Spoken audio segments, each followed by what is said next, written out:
नमस्कार बच्चों। आज हम आपको सुनाने जा रहे हैं एक प्यारी और सीख देने वाली कहानी, बहादुर नन्हा बाघ वीरू की कहानी। वीरू एक नन्हा और चंचल बाघ जंगल में खुशी खुशी दौड़ता फिरता रहता था। उसे नई चीजें खोजने का बहुत शौक था। आज वह अपने दोस्तों के साथ खेलते खेलते जंगल के एक अनजाने रास्ते पर चल पड़ा। पेड़ों की पत्तियां फुसफुसा रही थीं, हवा ठंडी थी और माहौल थोड़ा रहस्यमय लग रहा था, लेकिन वीरू की आंखों में तो बस नई खोज का उत्साह चमक रहा था। वीरू अचानक एक ऐसे हिस्से में पहुंच गया जिसे जंगल के सभी जानवर जादुई जंगल कहते थे।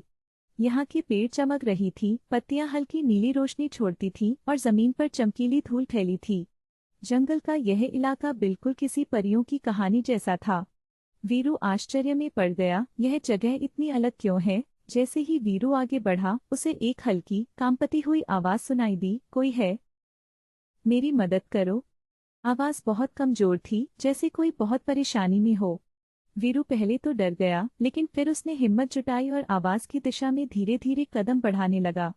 पेड़ हिल रहे थे और पत्तियां हल्की खनखनाहट की तरह बज रही थीं। थोड़ा आगे जाकर वीरू ने देखा, एक चमकीली छोटी चिड़िया एक जादुई जाल में फंसी हुई थी। उसके पंख मोती की तरह चमक रहे थे और आंखों में डर था। चिड़िया ने कहा, मैं तारा हूँ, जंगल की जादुई चिड़िया। एक लालची लोमड़ी मुझे पकड़कर मेरा जादू लेना चाहती है। वीरू का दिल पसीज गया। तुम्हें कुछ नहीं होगा, मैं हूं ना, उसने कहा। वीरू जादू से बने जाल को खोलने की कोशिश करने लगा, लेकिन जैसे ही वह जाल को छूता, वह नीली चमक से कांप उठता। वीरू बार बार कोशिश करता रहा, उसके छोटे पंजे दुखने लगे, लेकिन उसने हार नहीं मानी।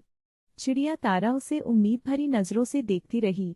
अचानक एक जोरदार हंसी सुनाई दी, हा हा, आखिरकार तुम मेरे जाल में फंस ही गए।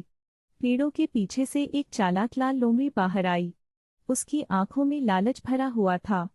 वह बोली, तुम दोनों अब कहीं नहीं जा सकते, तारा का जादू मेरा होगा। वीरू थोड़ा डरा, लेकिन पीछे नहीं हटा। उसने अपनी जगह मजबूती से पकड़ ली। तारा बोली, वीरू डरना मत, सच में बहादुर वह है जो मुश्किल में हिम्मत दिखाए।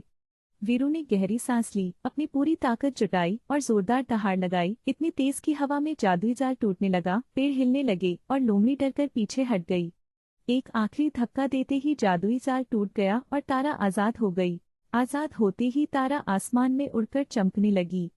उसने कहा, वीरू तुम्हारी बहादुरी ने मुझे बचाया है, मैं तुम्हें एक जादुई हिम्मत का वरदान देती हूँ।